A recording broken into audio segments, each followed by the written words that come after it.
15 teachers who took school punishments way too far. Part.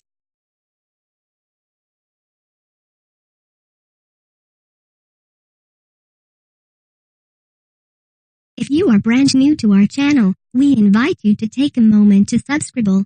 Just click on the lit red button as well as the gray bell. Why the bell?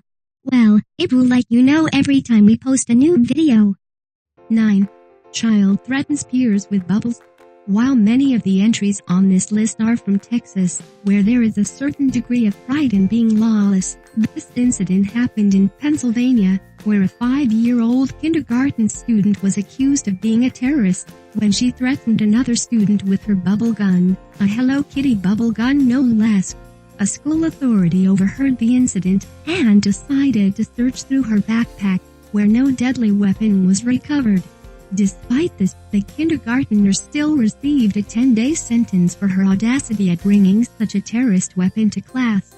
When her parents learned of the suspension, they hired a lawyer and the sentence for being a patriotic Hello Kitty supporter was reduced to a 2-day stint instead. 10. Don't fight, hold hands. Sometimes principals aren't any better at properly disciplining students than young teachers are.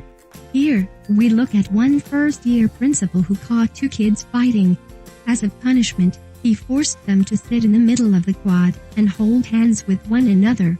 One can presume that his logic was aimed at promoting love and peace between the 2 boys, or something like that. We hope. Other students inevitably started insulting the pair of brawlers using homophobic slurs. Anyone who remembers what it was like in high school, at the height of immaturity, could have expected such a reaction and would have taken a more traditional route. The event went viral on social media, and when the parents caught word of the incident, they called for the ousting of the principal in question. 11.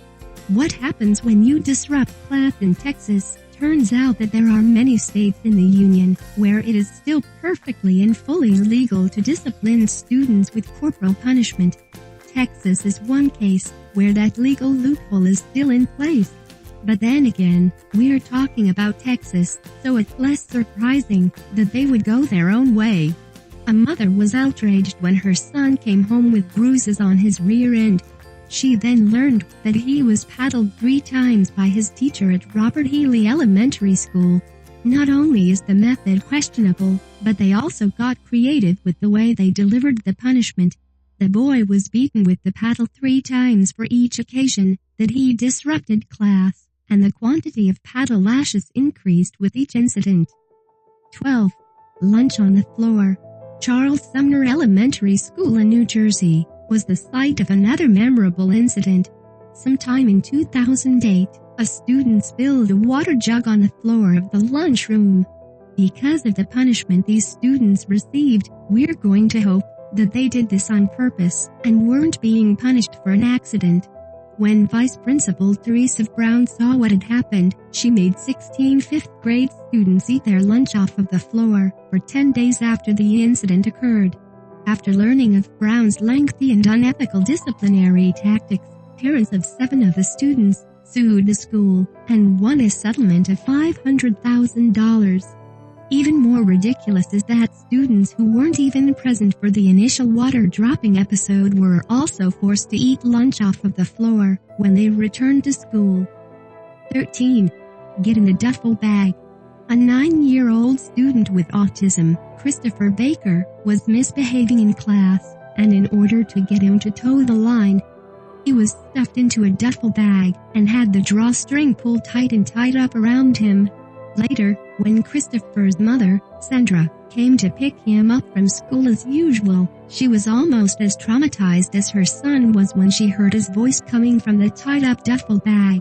As if it wasn't bad enough to realize that her child had been stuck in a bag for an undetermined amount of time, the most appalling part came when she noticed that the teacher's aide was just nonchalantly standing there watching. Fortunately, Sandra had the wherewithal to complain to the district and an investigation ensued. 14. Poptart gun suspension. We all play with our food from time to time, and kids are more guilty of this than anyone, but one student, Josh Welch, went too far for his teacher to handle. Josh was eating his Poptart and trying to turn it into a landscape shot of a mountain. This is pretty hard to do with a Poptart, and his first attempt looked so much like a gun that Josh decided to roll with it and started pretend shooting his fellow classmates with the pastry weapon. The teacher couldn't deal, and so Josh was ultimately suspended for his violent bakery creations.